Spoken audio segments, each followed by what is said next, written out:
Kaduk avia korting jil toan apanta nili jiten phangcho juiti presence ai hin pe nang litum aphan cardom tilo cardom nilitum romang toiji char salong korte mathiu rong pi aphan ke pha pon pen alang li ke wang ahut alang li mithang ke tok pe arni alun jumisen alang li kilun tikang to nang litum lai tha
tek tek ne nang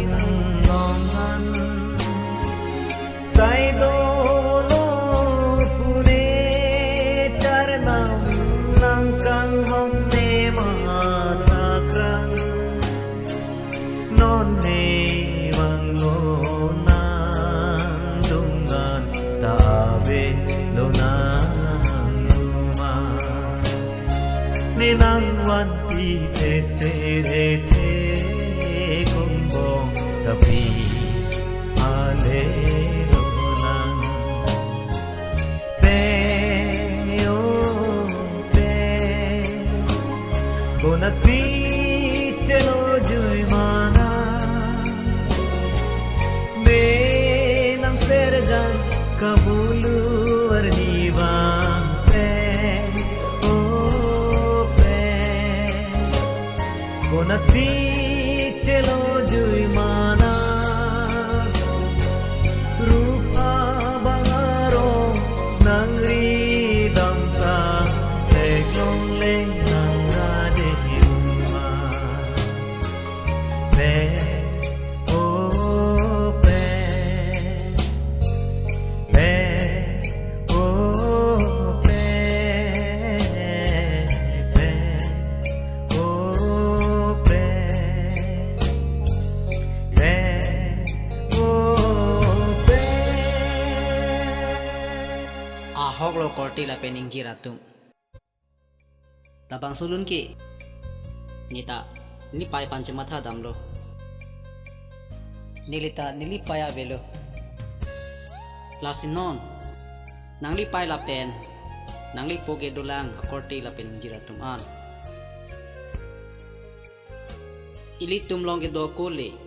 pe ya phan ching hon pe mi na kang hon pi lo na a ning parong lo na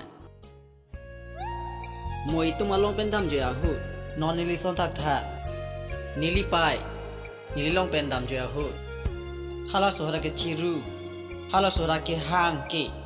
pe ke ituma kang hon ke long pon pe dat po